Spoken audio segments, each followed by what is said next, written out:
बिस्मिल्लाहिर्रहमानिर्रहीम। अस्सलाम वालेकुम।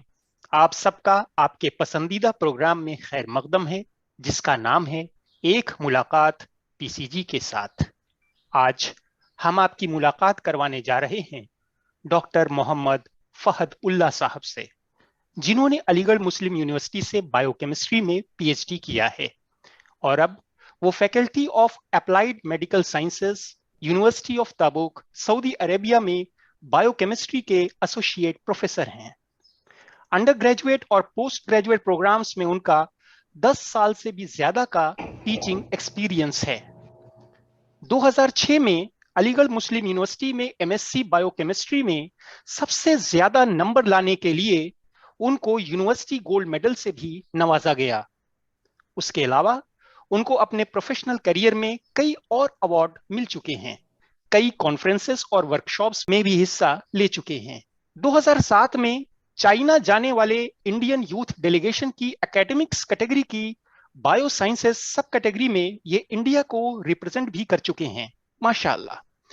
ये कई इंटरनेशनल ऑर्गेनाइजेशंस के मेंबर भी हैं। उन ऑर्गेनाइजेशंस के नाम हैं American Association of Cancer Research USA, Asian Pacific Organisation of Cancer Prevention Japan और Royal Society of Chemistry United kingdom.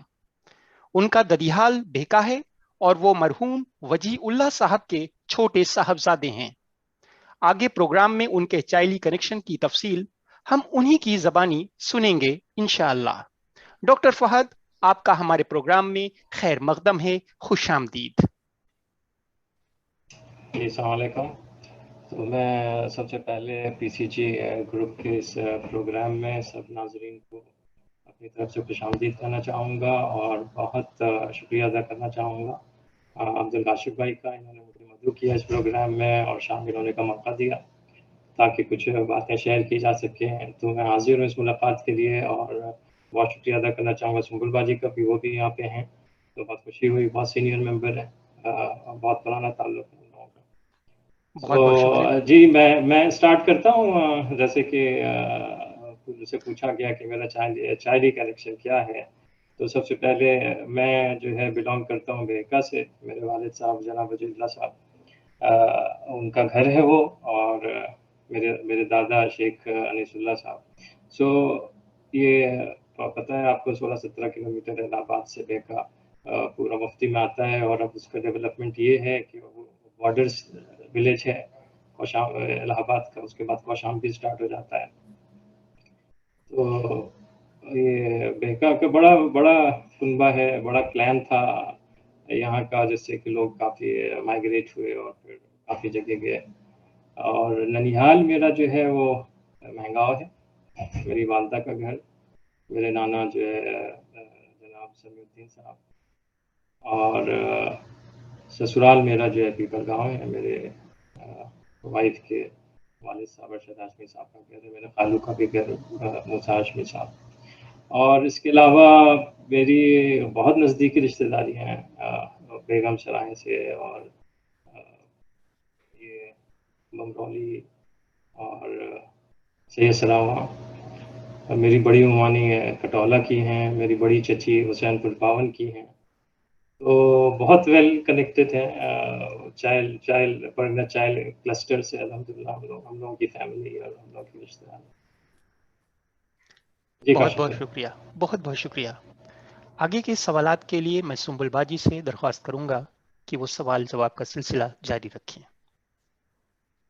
Doctor Fahad, आपका इस प्लेटफॉर्म पे बहुत बहुत वेलकम है, खुशामदीद है। और आपके बारे में अगर हम 2-3 दिन भी पूछे तो कम होगा। तो थोड़ा सा जो इतना टाइम लिमिट में जितना हम पूछ सकते हो, हमारे व्यूअर्स को जितना फ़ायदा हो सकता है उतने सवाल हम आपसे बस करेंगे। तो डॉक्टर फहद, आपने एजुकेशनल और अपने प्रोफेशनल करियर के बारे में एक हम लोगों को एक डिटेल बताइए कि आपकी एजुकेशन, मतलब इनिशियल एजुकेशन से लेके आपकी पीएचडी तक आपने कैसे ये सफ़र मतलब शुरू किया और ख़त्म किया। ख़त्म तो नहीं, पढ़ने वाला हमेशा पढ़ता ही रहता है, मगर उसके बारे में हम लोग को बताइए। जी सुबह जी, अब मैं तो सबसे पहले तो इसमें अपनी वालदा का कंट्रीब्यूशन बता दूं कि जब मुझे आज भी शायद मेरी मेमोरी अच्छी है कि मुझे याद है कि जब मैंने स्टार्ट किया तो मेरी वालदा जो है वो डैश्ड लाइन से अल्फ़ाबेट्स लिख देती थी ABCD, और फिर मेरा हाथ पकड़ के उसी पेंसिल से उस डैश लाइन पे ABCD करके मैंने जो सफ़र अपनी वालदा के हाथों से शुरू किया वो फिर आज तक जारी है। मेरा एडमिशन हुआ BHS की NXC में। उस वक्त एक काशी भाई को पता है, वहाँ से के पास आउट है, बॉयज हाई स्कूल की NXC होती थी नॉक्स हॉल राजापुर के आगे, वहाँ पे अपर KG था। मेरी लुकस होली ट्रिनिटी नहीं, अब वो होली ट्रिनिटी में तब्दील हुआ। नहीं, अब वो बाद में होली ट्रिनिटी में तब्दील हुआ। पहले आपको याद होगा कि स्पेसिफिक NXC थी, सिर्फ अपर KG की क्लास वहाँ पे होती थी, और फिर वहाँ से अपर KG करके फिर मेन ब्रांच में आ जाते थे। तो मैं वहाँ गया NXC में, और फिर उसके बाद बॉयज़ हाई स्कूल में मैं रहा। वहाँ से मैंने हाई स्कूल किया ICSE बोर्ड से, और हाई स्कूल के बाद फिर मैंने अप्लाई किया AMU में, अलीगढ़ मुस्लिम यूनिवर्सिटी में। वहाँ पर 11th में मैंने बायो साइंस लिया एज ए मेजर सब्जेक्ट, और फिर 12th किया, वहाँ से भी BSc ऑनर्स बायोकेमिस्ट्री किया, और मास्टर्स किया बायोकेमिस्ट्री में, और फिर PhD किया। ये सफ़र था। और मास्टर्स में, और अलीगढ़ मुस्लिम यूनिवर्सिटी की ख़ास बात ये है कि आप सब वाकिफ़ हैं कि आप जानते हैं कि वहाँ पे हर क्लास का, हर कम्युनिटी का, हर रिलीजन का बच्चा जाके पढ़ सकता है, और बहुत मॉडरेट एनवायरनमेंट है, और एक्सेप्टेंस बहुत अच्छी है वहाँ पे लोगों में आपस में। तो और बहुत फाइनेंशियल हो या एकेडमिक्स हो, कुछ भी। तो एक खास बात मैं बताऊं कि मैंने वहाँ पे आप देखें कि 11th 12th BSc MSc MSc मुझे स्कॉलरशिप मिली फाइनल ईयर में। तो जो स्कॉलरशिप मुझे मिली वहाँ पे आशिफ भाई, तो जितना मेरी ट्यूशन फीस थी 11th 12th BSc first year, second year, third year, MSc previous final, सब उसमें कवर हो गई। ये बड़ा अलीगढ़ मुस्लिम यूनिवर्सिटी जो है ये बड़ा सरमाया है, और मैं राजी अकीदत पेश करूंगा अपनी तरफ से सर सैयद अहमद खान साहब को कि जिन्होंने इस AMU की शक्ल में हम लोगों को सरमाया अता किया इस कौम को। और मैं दरख्वास्त भी करूंगा और कि चाइल्ड के बच्चों से कि वो वहाँ पे अप्लाई करें, वहाँ से एजुकेशन लें। और बहुत आप ये देखें कि मुस्लिम्स के लिए ये बहुत एक प्रोग्रेसिव मूवमेंट आज भी है अलीगढ़ मुस्लिम यूनिवर्सिटी, जहाँ से मुस्लिम्स जो है एजुकेशन हासिल करते हैं और पूरे वर्ल्ड में वहाँ पे वो पहुँचते हैं। और उसमें मैं बता दूं कि जो ऐड कर दूं, पिछले उसमें मैंने नहीं कहा था अलीगढ़ का तराना है, उसमें आप मजाज ने कहा कि जो अब्र यहाँ से उठेगा वो सारे जहाँ पे बरसेगा। तो ये बहुत नुमाया है कि अलीग्स हैं, अलीगढ़ से पास आउट हैं, वो पूरे वर्ल्ड में हर जगह हैं और अच्छी पोजीशंस पे हैं। तो ये चाइल्ड परगना चाइल्ड के यूथ उससे कनेक्ट करें, और जब वो 11th में पहुँचे हैं या फिर BSc या फिर प्रोफेशनल डिग्रीज हैं, बहुत कुछ है, बहुत ही क्या कहते हैं मॉडरेट फाइनेंशियल कंडीशंस में वहाँ से वो तालीम हासिल कर सकते हैं। आपका अपने चाइल्डहुड के बारे में, अपने सिबलिंग्स के बारे में और अपने इमीडिएट फैमिली के बारे में हम लोग जानना चाहते हैं आपसे। जी, चाइल्डहुड के बारे में मैं क्या बताऊं, मतलब कि मैं कैसे गुजरा। हाँ, कैसे गुजरा, छुट्टियां में कहाँ जाते थे, कैसे करते थे? चाइल्ड देखिए, मैं तो इलाहाबाद में देखिए 10th तक रहा हूँ।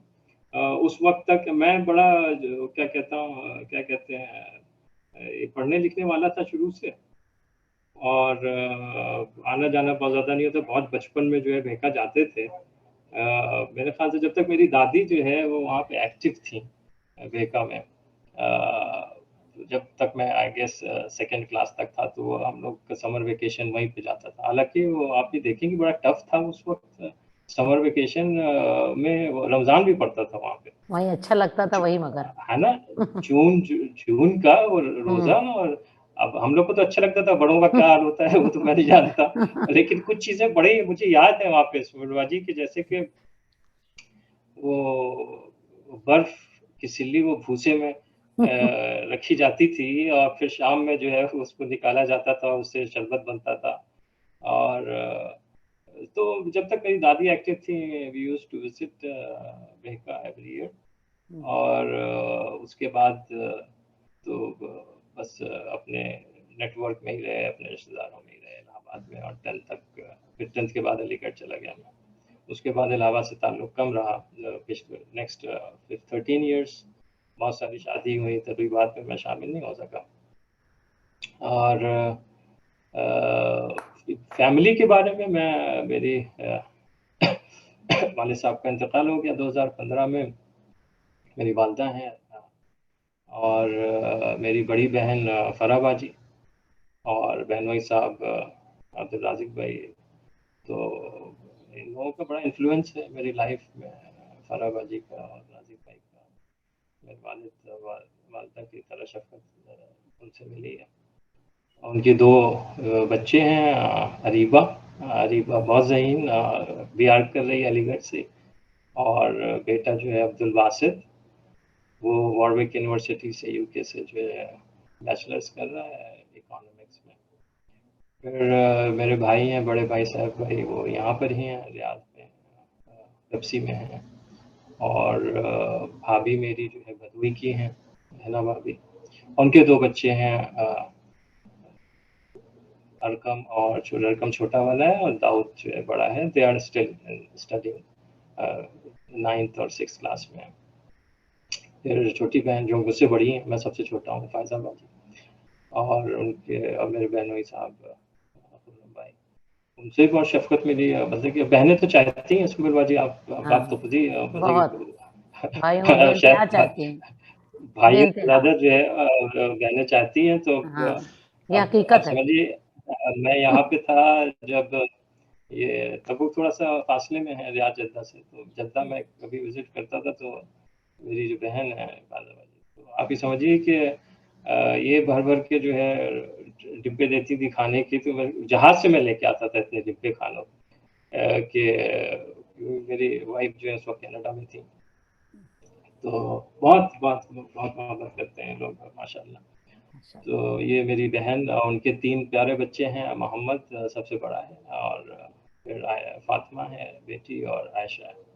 ये मेरी इमीडिएट फैमिली। और मेरी वाइफ जो है वो ईशा, वो अच्छी डॉक्टर हैं, अच्छी डॉक्टर इन लॉ हैं, वाइफ भी अच्छी है और अच्छी मदर भी हैं। और छोटा बच्चा है मेरा याकूब, 2 साल का हो गया माशाल्लाह वो। तो याकूब एक मेरा बेटा है। ये मेरी इमीडिएट फैमिली है। और इसके अलावा जो है थोड़ा सा मैं अपने ददियाल के बारे में बता दूँ। अपने वालिद चाचा जो है मेरे बड़े अब्बा जो है इफ्तिखारुल्लाह साहब, उनका भी इंतकाल हो गया। उनकी फैमिली भी बहुत अच्छी पढ़ी लिखी फैमिली है, सबने पढ़ा। ज़फ़रुल्लाह साहब, डॉक्टर ज़फ़र जानते होंगे, सब जानते हैं, वो भी यहाँ पे हैं, फ़खर हैं। और उनकी बेटियाँ लुबना बाजी, शबीना बाजी, राना बाजी, रूबी बाजी, रोज़ी बाजी। और फिर दूसरे चाचा दूसरे नंबर पे जो हैं वो वसीउल्लाह साहब, वो कनाडा में हैं। और उनकी एक बेटी ऑन्कोलॉजिस्ट हैं, डॉक्टर परवीन, और वो प्रोफेसर भी हैं हैमिल्टन यूनिवर्सिटी में, या मैकमास्टर में। हाँ। और उनकी एक नवासी है जवेरिया, वो टोरंटो यूनिवर्सिटी में प्रोफेसर है, असिस्टेंट प्रोफेसर साइकेट्रिस्ट है। तो उनके दामाद बेटी अमेरिका में भी हैं, प्रोफेसर हैं, डॉक्टर हामिद। और फिर छोटे चाचा इशादुल्लाह साहब, और वो यहीं पे हैं रियाद में, रिटायर्ड हो गए हैं। और चची मेरी वो आशिफ भाई की बहन है। बहुत मैं ये कह रहा हूँ, बहुत इंटरमिंगल्ड हमारी फैमिली है, बहुत चाहती हैं हमें। और उनके बच्चे भी सब फरिया हैं, वो डॉक्टर फरिया, वो जामिया मिलिया में हैं, पोजीशन पे, टॉप पोजीशन पे है साइकोलॉजी में। बेटा यूसुफ और ईसा जो इंजीनियर हैं। और छोटी बेटी भी मेडिसिन में है, तो BDS कर रही है।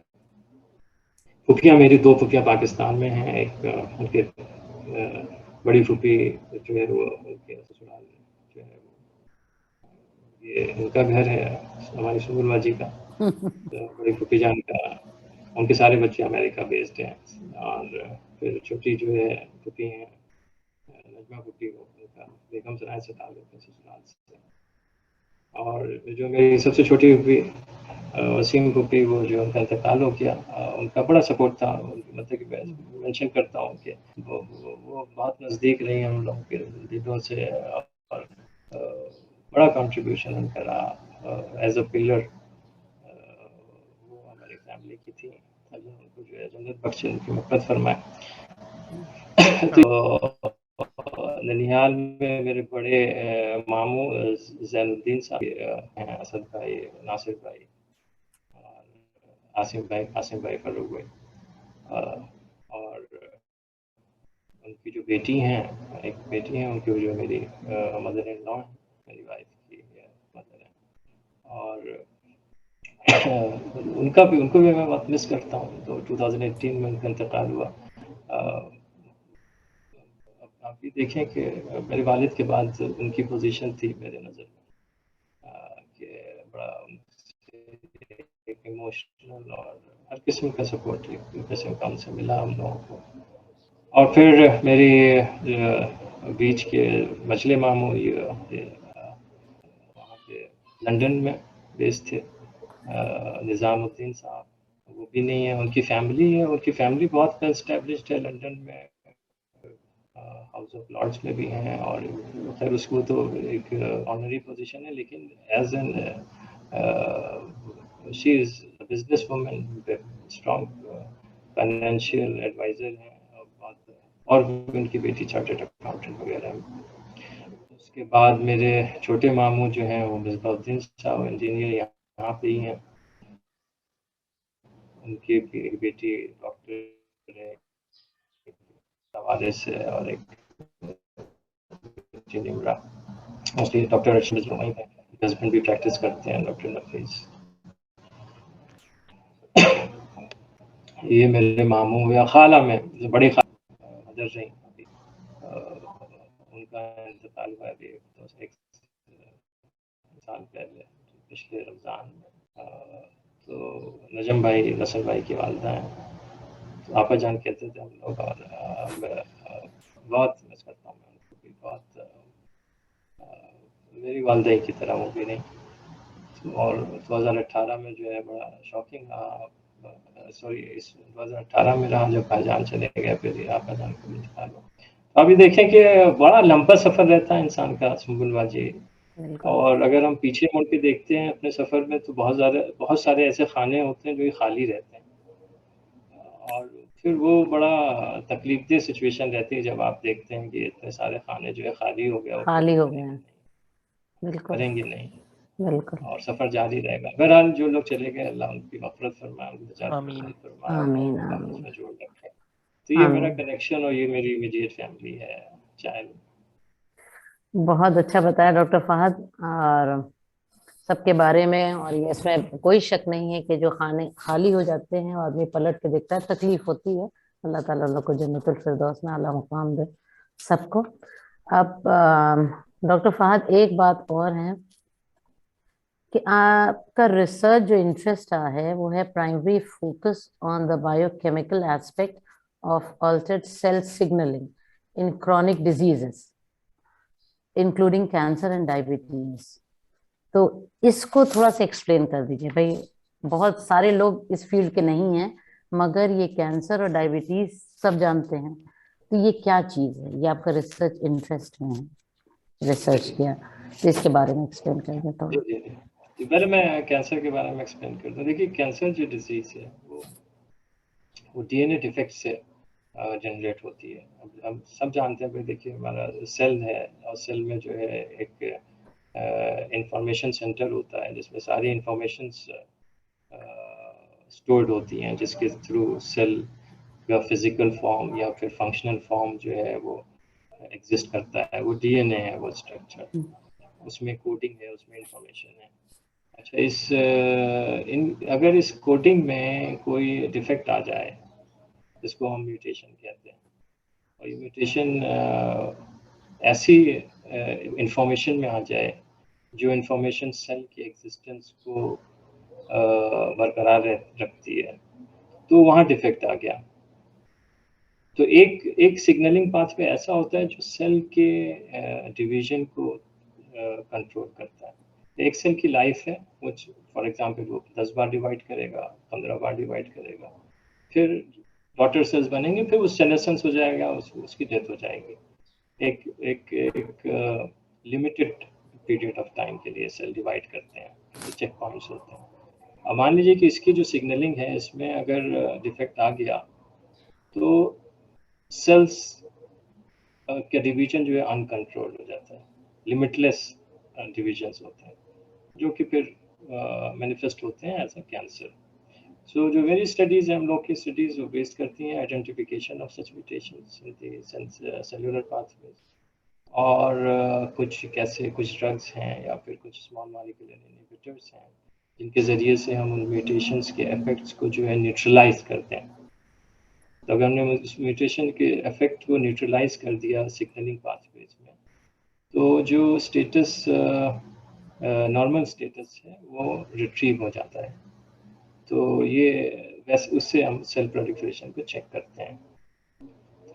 और डायबिटीज़ में आप देखिए, डायबिटीज़ में मेजर दखल जो है 2 चीज़ों का होता है। एक तो जेनेटिक होता है, जिसको हम कहते हैं फैमिलियल, फैमिली में रन करता है, जीन्स जो है डिफेक्टिव हो जाती हैं वो चलती हैं। दूसरा होता है कि एनवायरमेंटल, जो लाइफस्टाइल फैक्टर्स होता है। इस वक्त जो है वो लाइफस्टाइल फैक्टर्स डोमिनेंट होता है पॉपुलेशन में। फॉर एग्जांपल आपको मैं बताऊं कि जैसे कि आजकल ये जो हमारी डाइट का जो पैटर्न है वो होना चाहिए इन्वर्टेड पिरामिड। सबसे अच्छा जो है फुल डाइट जो होती है वो ब्रेकफास्ट होनी चाहिए और स्ट्रॉन्ग, उससे कम लंच, और सबसे कम जो है dinner before we go to bed. लेकिन आप ये देखें कि ये पैटर्न बिल्कुल उल्टा हुआ है। ब्रेकफास्ट नहीं करते हम लोग, और फिर थोड़ा सा जो है लंच हो जाता है ऑफिस में, और सबसे ज़्यादा खाते हैं डिनर में और फिर सो जाते हैं। अब इसको एक एग्जांपल से बताऊं कि अगर मान लीजिए जैसे हार्मोन्स हैं जो कि कंट्रोल करते हैं ये आप हमारा मेटाबॉलिज्म, जिसमें कि भाई डाइट से हमने लिया तो उसको हजम भी करना है, उसको डिस्ट्रीब्यूट भी करना है। तो आप बहुत लंबे वक्त तक जो है कुछ नहीं खा रहे हैं, और फिर आपने जो है बहुत अच्छी डाइट ले ली, तो सिग्नल जो है वो फ्लक्चुएट करता है, बहुत स्ट्रांगली फ्लक्चुएट करता है। तो अगर ये सिग्नल्स फ्लक्चुएट करेंगे तो पाथवेज में जो है डिफेक्ट्स आते हैं। ये वन ऑफ द रीजंस जो मैं एक्सप्लेन करता हूँ ये है। तो जो लोग ये इस पैटर्न को अख्तियार करते हैं, तो they are at greater risk of acquiring this disorder. Dietary factors बहुत इंपॉर्टेंट है। दूसरा के ओबेसिटी है, वो भी सेडेंटरी लाइफस्टाइल से आप देखेंगे, इसमें भी डायबिटीज़ में, और कुछ बुक्स भी मैंने पब्लिश किए हैं स्विट्ज़रलैंड से और यूके से, ये डाइटरी फैक्टर्स पे, लाइफस्टाइल इश्यूज पे और सिग्नलिंग पाथवेज पे। जी सुमनवा जी। अच्छा, ये डॉक्टर फहद ये बताओ कि मतलब कैंसर अर्ली स्टेज में डिटेक्ट हो जाता है? नहीं, अब तो हो रहा है। अब देखिए इशू ये है ना कि डिटेक्ट तो अर्ली स्टेज में कुछ कैंसर्स हैं जो कि अर्ली स्टेज में नहीं डिटेक्ट होती है। जैसे पैनक्रियाटिक कैंसर है, वो एसिम्प्टोमेटिक होता है, लेट स्टेज में डेवलप होता है, तब तक इश्यूज बहुत बढ़ चुके होते हैं और उसको ट्रीट करना, इसीलिए इसको आज भी ट्रीट करना बहुत डिफिकल्ट है। लेकिन और किस्म के कैंसर्स हैं, लंग कैंसर है, ब्रेस्ट कैंसर्स हैं, वो अगर एट गिवन टाइम स्क्रीनिंग हो जाए उसकी और डिटेक्ट हो जाए, क्योरेबल है। फर्स्ट स्टेज में डिटेक्ट होते हैं, और फर्स्ट स्टेज में जितने डिटेक्ट होते हैं उनकी क्योरिंग परसेंटेज जो है काफ़ी हाई होती है। ज़्यादातर इट्स पॉसिबल। लेकिन अब इशू ये होता है कि भाई देखिए हमारे ज़्यादातर कोई ऐसी स्क्रीनिंग प्रोग्राम्स तो होते नहीं हैं कि 6 महीने में स्क्रीन हो जाए। जब कुछ दिक्कत पेश आती है तो लोग टालते भी रहते हैं। देखिए ये चीज़ एक मेजर ये है। इशू है कि जिसको कि समझना चाहिए, लोगों को अवेयर होना चाहिए इस बात से कि अगर आपको कुछ दिक्कत है तो सीक मेडिकल अटेंशन इमीडिएटली। ये ना डरें कि भाई ये ना बहुत गफलत में रहें कि भाई कुछ नहीं है, ठीक है, और ना ही जो है बहुत पैनिक हो जाएं। फिर मेडिकल अटेंशन, उससे बहुत सारी चीज़ें अर्ली स्टेज पे अगर आ गई तो चांसेस होते हैं कि उसमें क्योर ज़्यादा हो जाए, क्योर का परसेंटेज ज़्यादा होता है और मैनेजमेंट ईजी होता है, आउटकम बेटर होता है, क्लिनिकल आउटकम।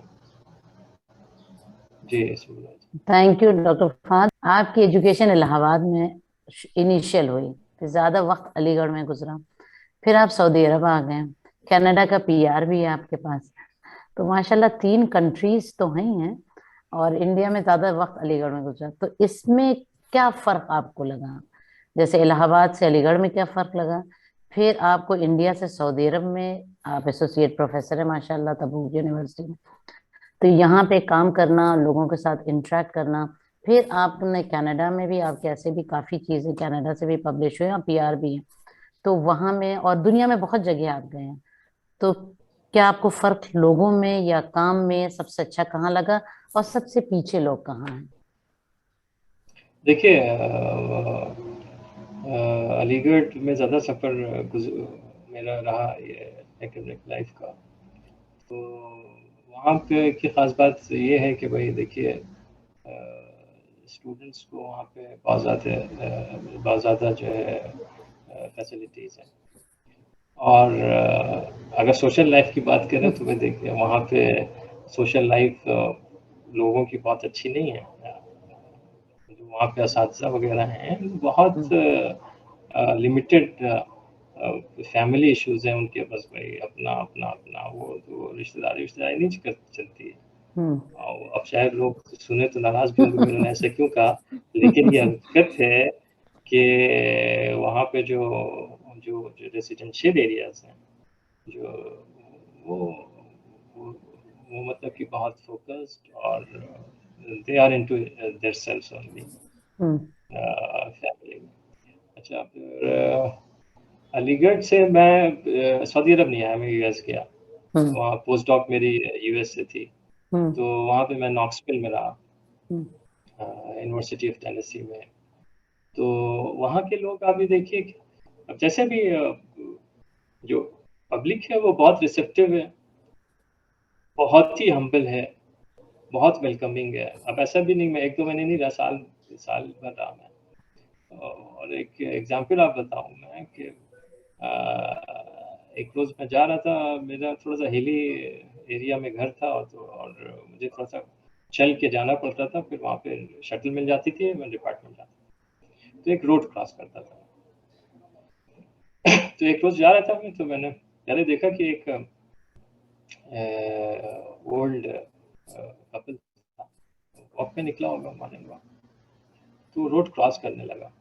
तो यकीन जानिए कि वहाँ पे जितनी ट्रैफिक थी वो सब आके हॉल्ट हो गई वहाँ पे। रिस्पेक्ट। और जी, वो हॉल्ट हो गई, और वो लोग वहाँ से क्रॉस किए, और चीज़ें, और फिर ट्रैफिक शुरू हुई।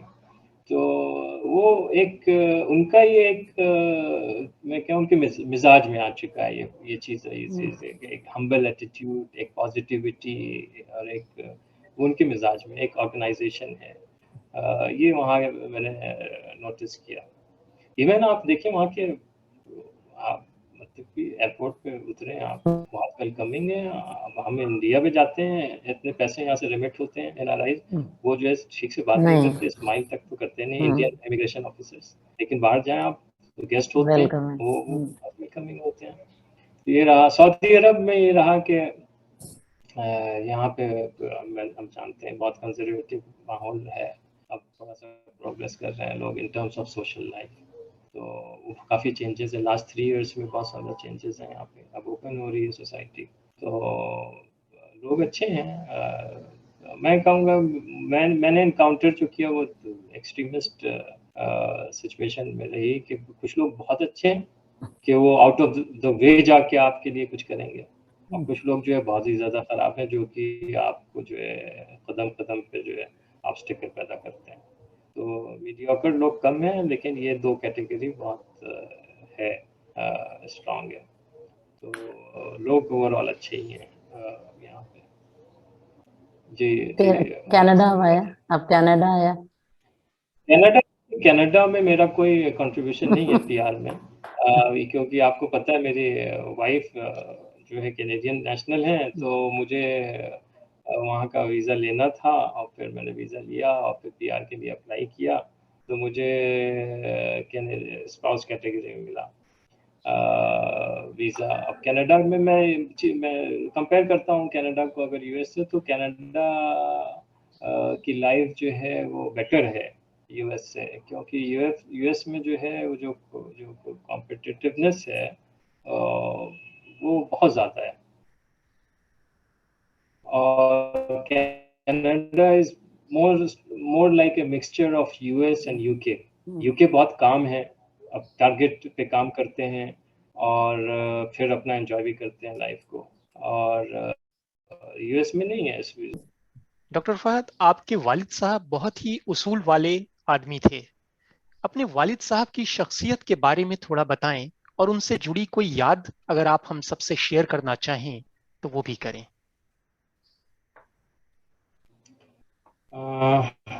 देखिए, अब इसके लिए तो मैं कहूँगा कि मुझे याद आता है कि कभी-कभी ख्वाबों में नज़र आते हैं नक्शे पाँव मीठे-मीठे से। आज 2015 से लेके 2022 तक 7 साल हुए मेरे वालिद का इंतकाल हुआ। तो ऐसा कोई दिन नहीं है मेरी लाइफ का कि जब मैं उनको मिस नहीं करता या फिर उनको याद नहीं करता। एक दिन ऐसा नहीं गुज़रा। तो आप ये देखें कि ऐसा इन्फ्लुएंस उनका मेरी लाइफ में है कि आफ्टर 7 इयर्स रोज़ाना का बहुत ज़बरदस्त, बहुत रौबीले इंसान थे, बहुत रौब था उनका, और उसके साथ-साथ बहुत हमदर्द लोगों के, और उसूल बहुत ऑर्गेनाइज्ड। और आपको बताऊँ कि जो है हम मतलब कि एज़ अ फैमिली 12th तक, क्लास 12th तक, स्टैंडर्ड 12th तक बड़ा उन्होंने डिसिप्लिन रखा हम लोगों को कि इवन उस ज़माने में जो है वो केबल टीवी का जो है कल्चर शुरू हुआ था, आपको याद होगा। तो बहुत स्ट्रिक्ट थे कि नहीं बिल्कुल केबल वेबल नहीं लगेगा। जब मैं 12th में पहुंच गया तो उसके बाद वो सॉफ्ट हो गई। मे बी कि उनको लगा कि अब लाइन इन लोग की क्लियर है, तो उनका मिजाज जो है थोड़ा सॉफ्ट हो गया, और थोड़ा सा हम लोगों को फ्रीडम मिला उसके बाद। और बहुत सोशल कॉजेज़ में इन्वॉल्व रहते थे, और ख़ास करके जो है गरीबों की बहुत मदद की उन्होंने। वहाँ पे मतलब कि अब चाइल्ड तो बहुत बड़ा है, लेकिन जो उनका अपना जो एक क्या कहते हैं एक सर्किल था पूरा मुफ्ती और भिक्का का, तो वहाँ पे मतलब कि he was like an institution. बहुत ज़बरदस्त उसका इफेक्ट वहाँ पे रहा, क्योंकि सबकी हेल्प करते थे।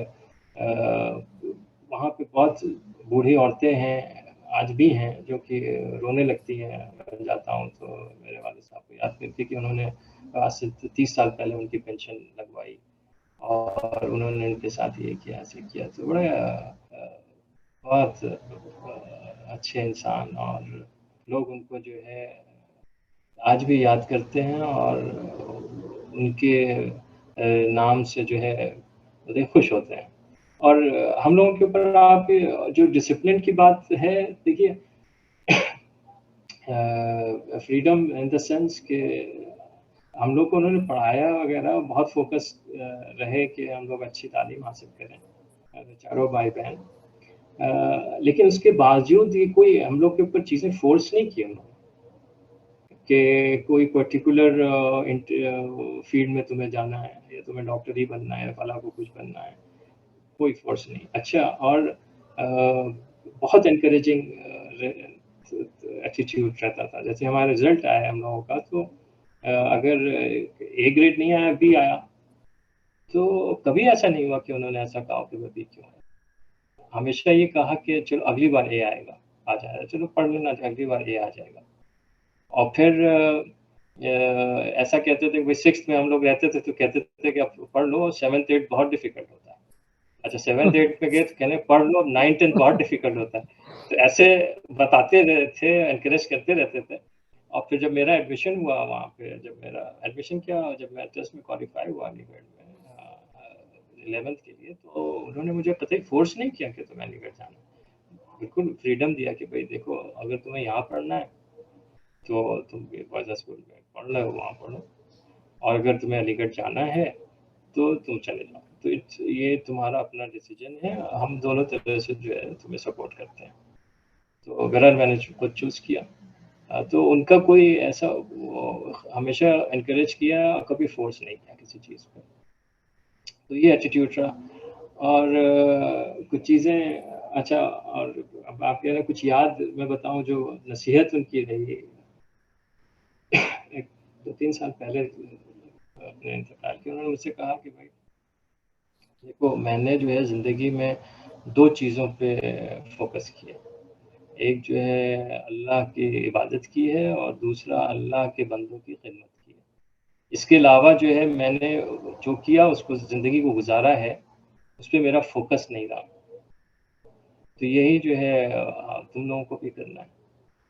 तो और वाकई उन्होंने यही किया, जो हम लोग की जो नज़र आता है, जो देखा, यही 2 काम उन्होंने किए। और मैं मानता हूँ कि हम चारों भाई बहनों के जो तो अल्लाह ताला ने जो इज़्ज़त बख्शी या फिर जिस पोजीशन पे हम हैं, वो हमारे वालिदैन की, मेरी वालिदा भी ऐसी हैं कि जो है कि जो मेरे वालिद वालिदा ने जो है जो मेहनत की, जो मशक्क़त की, या जो उनका जो है कंट्रीब्यूशन सोसाइटी को रहा, वो अल्लाह को पसंद आया और अल्लाह ताला ने जो है ये सारी चीज़ें जो है हम लोगों को अता की।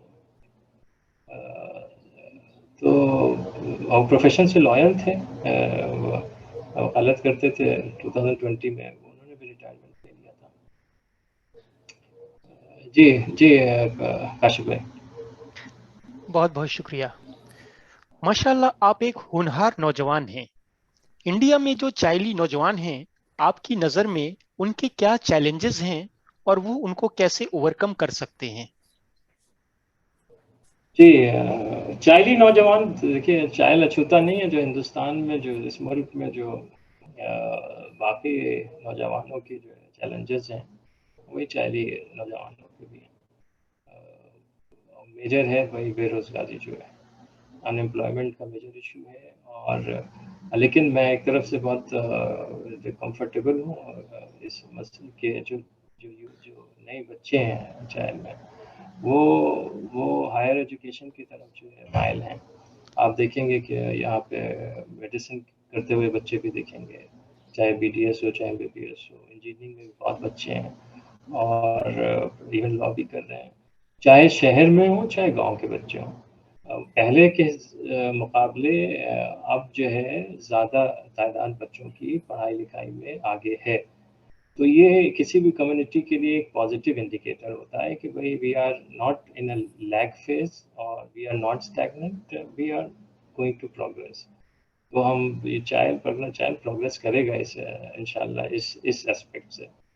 और दूसरी चीज़ क्या है भाई, जो लोग एक तबका होता है जो कि कुछ नहीं करना चाहता और इजी मनी और इजी मसल, तो उनके लिए तो बस यही कहा जा सकता है कि देखिए अपने कॉन्शियंस से काम करें, कि भाई जो आपका कॉन्शियंस आपको अलाउ करता है वो करें, अदरवाइज हिसाब देना है, यहाँ पे भी देना है, बाहर भी देना है।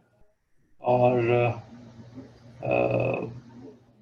स्किल डेवलपमेंट जो है एक मेजर इशू है कि भाई देखिए अगर लोग हमारे यहाँ, जैसे कि पहले पॉलिटेक्निक होता था और बहुत सी चीज़ें होती थी, स्किल डेवलपमेंट हो, तो स्किल डेवलपमेंट के साथ एंटरप्रेन्योरशिप है, अपने बिजनेस करें। अब जॉब तो नहीं मिलनी वहाँ पे, वो तो न सरकारी जॉब मिलेगी, प्राइवेट के तो हालात ऐसे ख़राब हैं, सरकारी तो सब चीज़ें बिक रही हैं।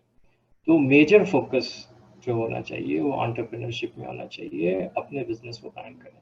उसके लिए थोड़ा आपको स्किल डेवलपमेंट में एंगेज होना पड़ेगा। पहले पढ़ाई करें, skill development, skill oriented education हासिल करें और फिर बहुत फोकस तरीके से उसमें जो है आप बिजनेस कर सकते हैं। तो ये इस पे फोकस होना चाहिए मेरे ख्याल से। बहुत बहुत शुक्रिया।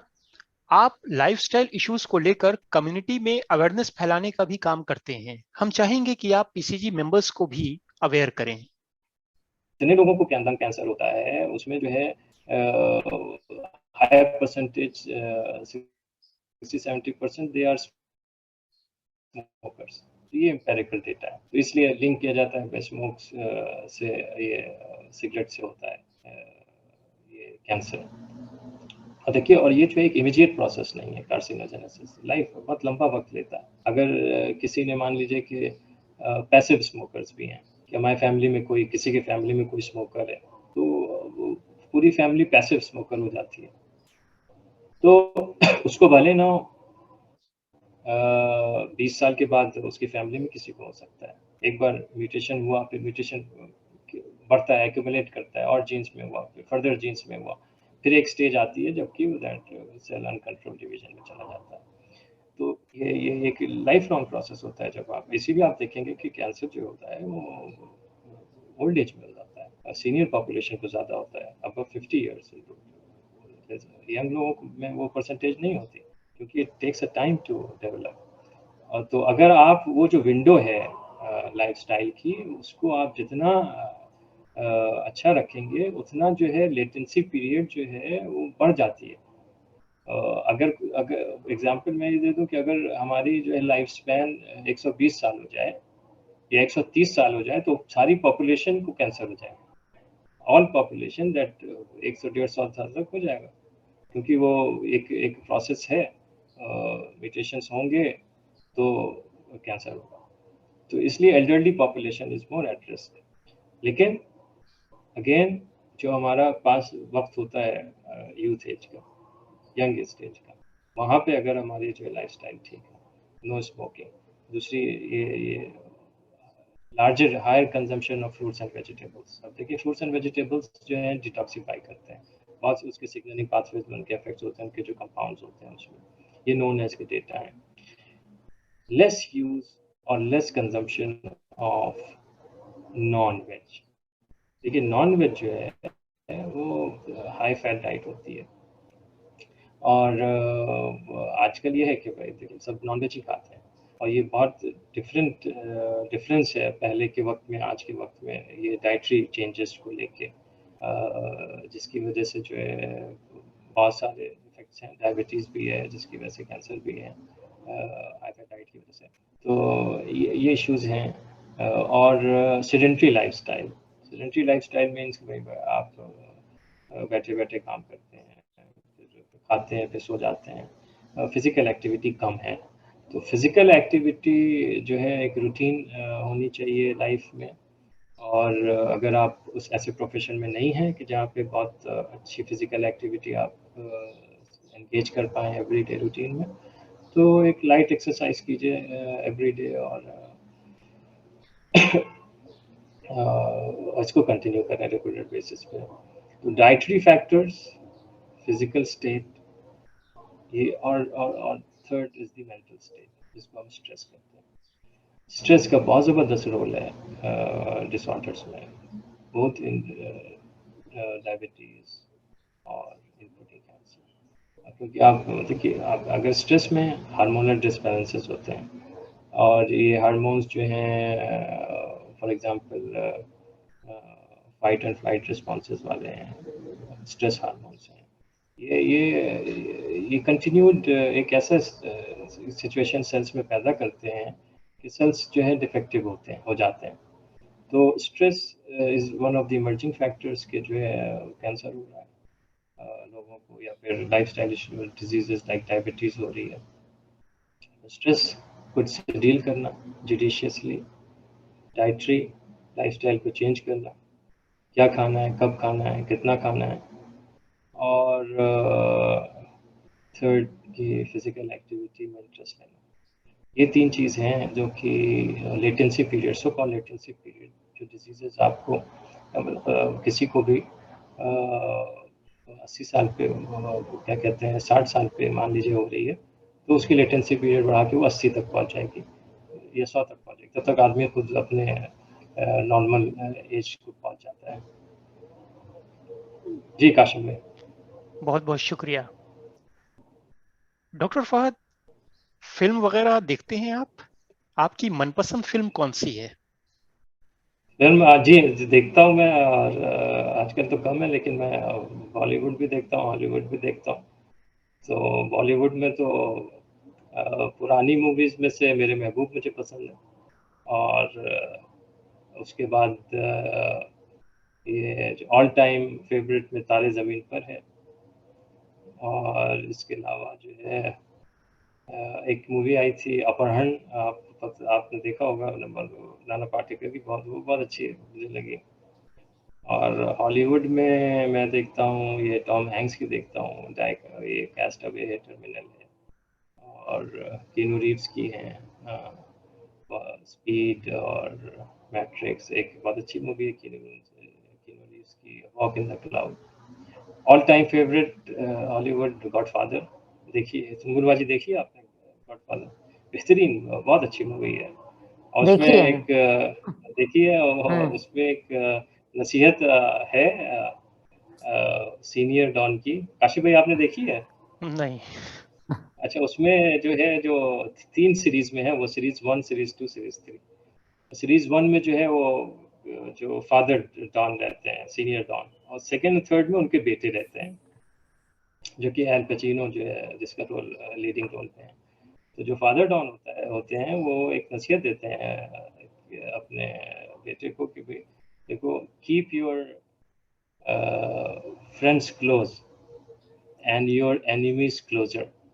तो आप देखिए कैसी, मतलब बेहतरीन फिलॉसफी है कि नहीं है?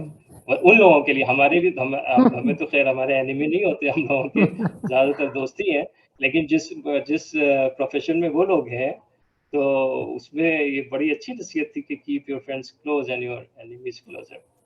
तो मैं देखता हूँ मूवीज, इंटरेस्टिंग मूवीज जो होती हैं उनको मैं देखता हूँ। बहुत बहुत शुक्रिया। आपकी मनपसंद चाइली डिश कौन सी है? अब चाइली डिश में आप बताएं मुझे क्या क्या होता है, क्योंकि अब तो बहुत मिक्स हो गया है, तो चाइली नॉन चाइली डिश, समूर भाजी बताइए। चाइली डिश जैसे तिल्ली इतना तो छपटाई बना। रोटी है, चमसूर की लपसी है, अच्छा और अच्छा क्या, बजरे का मलीदा है। सब खा चुके होंगे ओ फराह। अच्छा अच्छा, नहीं नहीं बेहतरीन है, वो नहीं, फराह दिल्ली तो इतना छपटाई तो, बनाती हैं सब। अरे दिल्ली दिल्ली छपटाई जो है वो बहुत हॉट फेवरेट है मेरी। एक चावल की और गुड़ की, चावल की मुझे ज्यादा पसंद रसियावल, आती है। एक रसियावल भी तो होता है चावल की, वो रसावल गन्ने का, रसियावल। वो तो गन्ने के सीजन में आता है हम्म। रसावल, वो भी बेहतरीन, वो लगता है मुझे अच्छा, ये सब चीजें। और क्या था, और तीसरी चीज क्या बताई थी काशिफ भाई? चमसूर की लपसी। नहीं, लपसी मुझे नहीं पसंद, न शक्ल से पसंद है और न ही जो है मजे में, लेकिन तिल्ली छपटाई रोटी और ये मलीदा। मलीदा, ये मलीदा मलिदा। वो भी बहुत पसंद है। और अच्छा, एक चीज खाने में मैं ये बताऊं कि जो है ये जो गांव में जो खाने बनते हैं, वो मुझे उसका जायका मुझे अच्छा लगता है कंपेयर टू शहर में आज भी। अब इसकी वजह क्या है वो नहीं मालूम। अब मैं जाता हूँ, जैसे मान लीजिए बेहका गया, तो बेहका में जो है वो मेरे अब्बा के अब्बू के चचाजाद भाई के बेटे हैं डॉक्टर अब्दुल्ला भाई के यहाँ मैं खाना खाता हूँ, बकरीद में खास करके। अब क्या उसमें जायका होता है सुम्बुल जी के, हाँ। न्याज भाई क्या खाया, बहुत जायका, वो महंगा हो जाता हूँ, अपना एक बहन है नाहिद आपा सुबह भाई, उनके यहाँ खाता हूँ। अच्छा, जो वहाँ का जायका है वो शहर में नहीं मिलता है। अब इसकी सब्जी में वजह भी क्या है? जायका अब है खाने में, अच्छा, पता नहीं। वहाँ सब्जी में भी है। हाँ, अच्छा, ज्यादा नहीं मजा। सब्जी, चलिए सब्जी कहते हैं कि ऑर्गेनिक है, हम्म। लेकिन गोश्त में कैसे जायका है? गोश्त तो सेम ही होता है, या फिर चिकन तो सेम होता है। और पहले ये कहते थे भाई वहाँ चूल्हे पे बनता है, पहले गाँव में बनता है, अब तो गैस पे भी बनता है। तो ये एक रीजनिंग है कि क्यों ऐसा है कि आज भी गाँव के खानों में टेस्ट, जायका बहुत स्ट्रांग है और शहर में कम है। इसका एक्सप्लेनेशन चाहिए। अब कभी ऐसा प्रोग्राम नहीं। रखें लेडीज का, हाँ। सुम्बुल बाजी, उसमें ये चीज होनी चाहिए कि भाई क्या है जो आज भी वहाँ पे, मतलब कि जो अब्दुल्ला भाई क्या मैं खाना खाता हूँ, आप यकीन जाने कि वो हर बकरीद में मैं याद रखता हूँ वो जो कलेजी और जो गोश्त में जायका होता है उनके यहाँ, बेहतरीन, बहुत जायका होता है, कहीं ना 5 स्टार और ना किसी में, you won't find anywhere else. नहीं वो फहद, स्पेसिफिक है वहाँ का। एक रीजन हो सकता है, देखो इसमें जो मेरे समझ जी में जी है, कहीं मसाला सिल पे तो नहीं पिसता वहां, क्योंकि अभी भी उनके वहां पे तो काम करने वाली मिल ही जाएंगी। सिल का मसाला पिसेगा तो समझ लो जायके में फर्क आ जाएगा, जो मिक्सी में पिसता है और सिल में, ये वजह एक हो उसमें सकती है। बहुत बड़ा फर्क आता है, ये बहुत बड़ा सुमन बाजी ने फर्क हाँ, आता बहुत बड़ा इसलिए पॉइंट एक बताया। हाँ, ये ये सिल का ये मसाला है। पॉसिबिलिटी है, हाँ, ये पॉसिबिलिटी हाँ है, ये वन ऑफ द रीजंस मैं मानता हूँ। वन ऑफ हाँ, द ये रीजन है। एक्सेप्टेबल रीजन है, हाँ, वन ऑफ द रीजंस है ये एक्सेप्टेबल, कि जो है वो सिल्क का मसाला है। सिल का मसाला है। जी जी जी, और मसाला भी कैसा हो सकता है, ज्यादा अच्छा मसाला यूज करते हो, वहीं पे फ्रेश हम लोग यूज पाउडर करते हो। यूज करते हैं, वो जो है सूखा लाल मिर्च ऐसे ही हाँ, पिसवाती हैं, धनिया भिगा के जी जैसे जी पिस, जी वो जी जी रीजन जी हो सकता है, रिसर्च जी करा जी, जाएगा इस पे। हाँ, बेहतरीन, नहीं बहुत अच्छा जायका उसमें। हाँ, गांव में जायका हाँ, ज्यादा अच्छा होता है खाने का। अच्छा, जी बहुत जी बहुत जी शुक्रिया। जी, खाते हैं। डॉक्टर फहद, आपको इस प्रोग्राम में आकर कैसा लगा? काशिफ भाई, बहुत अच्छा लगा। मैंने पहले ही कहा कि मैंने सीरीज देखी है कुछ, पिछली बार सुंबुल माजी भी आई और लोग भी आए, और मुझे तो फरावा ने बताया भी था कि सुंबुल माजी भी आती है, थोड़ा सा होशियार रहना, कहीं तो कुछ टफ क्वेश्चंस ना कर ले। हाँ, तो तो मेरा उनका मजाक का भी रिश्ता है। तो दोस्त भी बहरहाल, हैं। नहीं, मुझे बहुत अच्छा लगा, और इस वजह से भी अच्छा लगा कि भाई देखिए, इस प्रोग्राम के ज़रिए से लोग बेका को भी जानेंगे, जो कि मेरा भाई गांव है, और मैं बेका को रिप्रेजेंट कर रहा हूँ इस वक्त, और वो इस प्रोसेस को भी जानेंगे कि जो मैंने सफ़र अपना जो है यहाँ तक का मेरा सफ़र रहा है, उसमें मेरे वालिदैन का, मेरी फैमिली का क्या रोल रहा, और ऑफ कोर्स अगर किसी को कुछ एडवाइस चाहिए जो कि जो मेरे फील्ड से रिलेटेड होगी, तो वो उन तक पहुंच पाएगी, और एक कनेक्शन कायम हो सकता है, जिसके ज़रिए से वो मुझसे एडवाइस भी ले सकते हैं, या जो भी मैं उनके लिए कर पाऊँ। तो ये मुलाकात एक काइंड ऑफ कनेक्शन आप लोग कराते हैं, एक अपने अपने ग्रुप से कुछ लोगों का। तो ये बहुत अच्छा है, और बहुत अच्छा प्रोग्राम है, मुझे बहुत खुशी हुई, और मतलब कि दिल से खुशी हुई इसमें पार्टिसिपेट करके। बहुत बहुत शुक्रिया। पीसीजी मेंबर्स को आप क्या पैगाम देना चाहेंगे? पीसीजी मेंबर्स तो बहुत डाइवर्स कैटेगरी के होंगे इसमें तो। अब अच्छा, जो जो बुजुर्ग हैं उनसे तो मैं कहूँगा भाई मुझे दुआ में याद रखें, कि जब भी दुआ करें मुझे भी याद रखें उसमें के। और हाँ, जो मुझसे छोटे हैं, मैं उनको ये कहूँगा कि भाई देखिए, कोई भी मंजिल हो, उसको पाने के लिए जो है सबसे पहली शर्त होती है मेहनत होती है। आपके अंदर मेहनत करने का मिजाज होना चाहिए, और मेहनत की जो एबिलिटी है वो अल्लाह ताला ने सबको बराबर दी है, चाहे पैसे वाला हो, कम हो, गांव का हो, शहर का हो, सब मेहनत कर सकते हैं।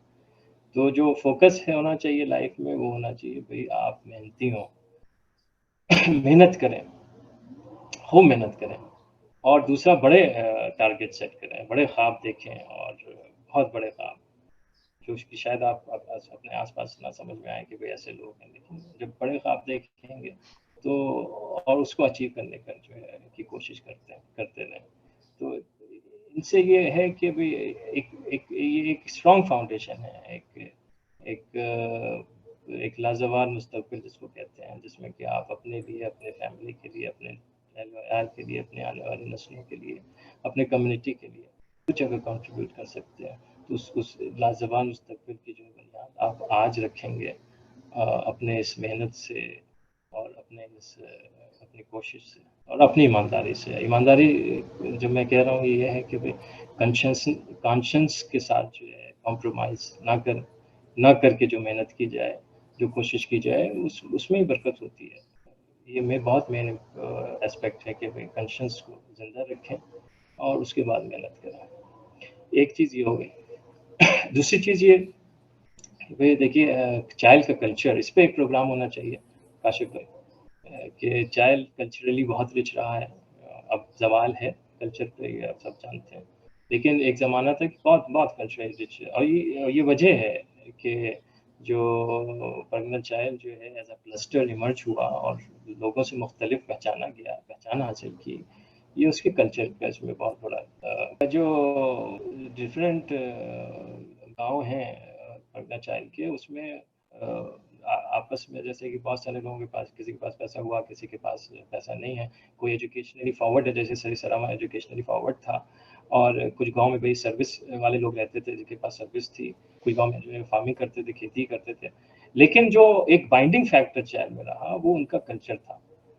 सारे गांव का जो एक कल्चर था, एक बराबर का कल्चर, जिसमें आप ये देखें कि चाइल्ड में लोगों का रहन सहन, चाइल्ड में लोगों का खाना पीना, चाइल्ड में लोगों का जो है शादी और किस्मों की तकरीबात और मेहमान नवाजी, और एक दूसरे के साथ खड़े होना, खुशी में, गम में, और बहुत और कल्चरल एस्पेक्ट बहुत सारे हैं जो कि चाइलियों को शहरियों से, शहर के लोगों से मुख्तलिफ करते थे, स्टैंड आउट करता था। और इसमें एक और बहुत इंपॉर्टेंट एस्पेक्ट मैं बता दूं, औरतों की पोजीशन। चाइल्ड में हमारे यहाँ औरतों की बहुत स्ट्रॉन्ग पोजीशन, बहुत औरतों को इज्जत दी गई, और बहुत प्रोग्रेसिव माइंडेड चाइल्ड ही रहे। शहर में नहीं होता था ऐसे कि डिसीजन मेकिंग में फिर औरतें इन्वॉल्व हों, ये वुमेन इन्वॉल्व हों। तो चाइल्ड में कुछ बहुत अच्छी खासियतें थी। अच्छा है ऑब्वियसली, जब अच्छा जॉइंट फैमिली का कल्चर था, और बहुत वो जॉइंट फैमिली जो होती थी चाइल्ड की, वो बहुत बैलेंस थी।